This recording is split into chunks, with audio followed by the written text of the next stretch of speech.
led me to the study of the spiritual forces with which all of us are blessed. And it was in this field that I came upon a clue which has enabled me to help millions of people to find their earthly destinies.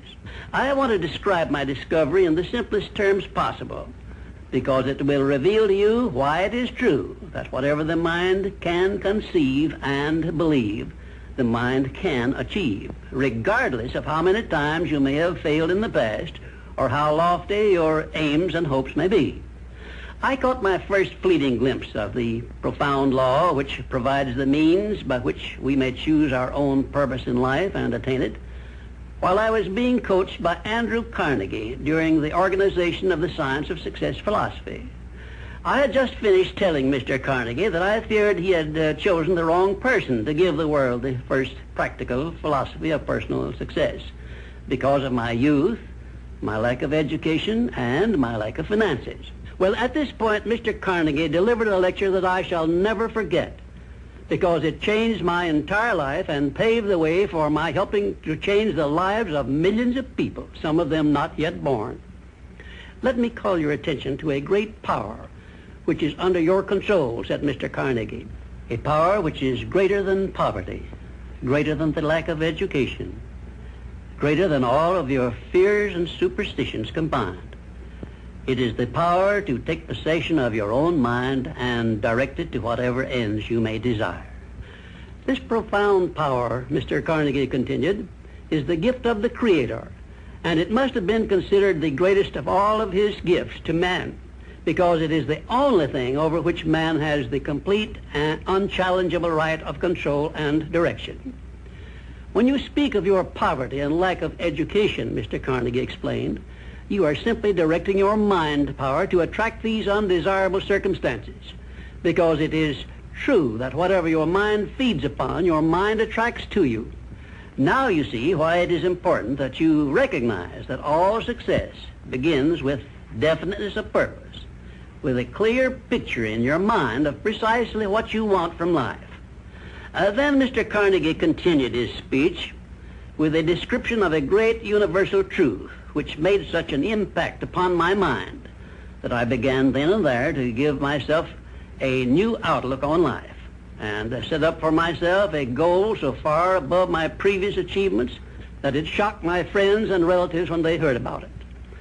Everyone, said Mr. Carnegie, comes to the earth plane blessed with the privilege of controlling his mind power and directing it to whatever ends he may choose.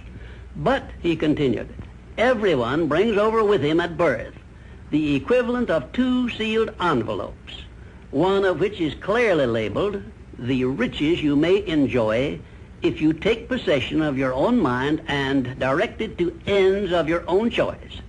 And the other is labeled, the penalties you must pay if you neglect to take possession of your mind and direct it. And now let me reveal to you, said Mr. Carnegie, the contents of those 2 sealed envelopes. In the one labeled riches is this list of blessings. 1, sound health. 2, peace of mind. 3, a labor of love of your own choice. 4, freedom from fear and worry. 5, a positive mental attitude. 6, material riches of your own choice and quantity.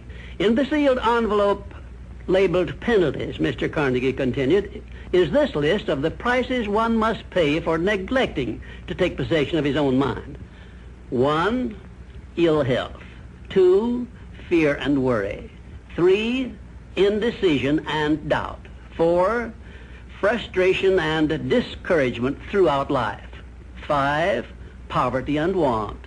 6, and a whole flock of evils consisting of envy, greed, jealousy, anger, hatred, and superstition. Now, my mission in life is to help you and everyone who needs my help to open up and use the contents of the sealed envelope labeled riches.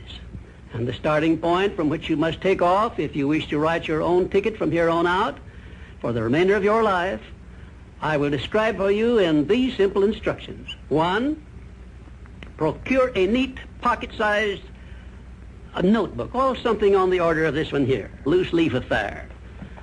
And on page 1, write down a clear description of your major desire in life, the one circumstance or position or thing which you will be willing to accept as your idea of success.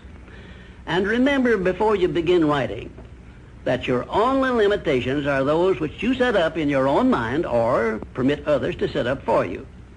And 2, on page 2 of your notebook, write down a clear statement of precisely what you intend to give in return for that which you desire from life.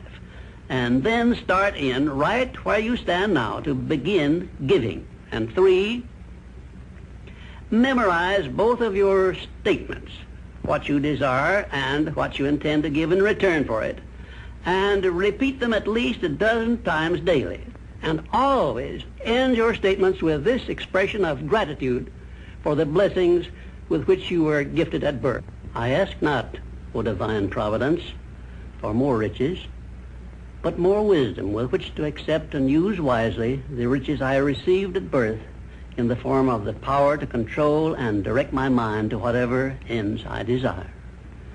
If you are not too successful or self-satisfied to accept and express this profound prayer, if you accept it and express it in the same spirit of humble sincerity in which I pass it on to you, a new and a better world will reveal itself to you. A world in which you will see reflected the circumstances and the things which you yourself have created. And now let me close this, our first visit, with my favorite expression of gratitude. O divine providence, I ask not for more riches, but more wisdom with which to make wiser use of the riches you gave me at birth, consisting in the power to control and direct my own mind to whatever ends I desire.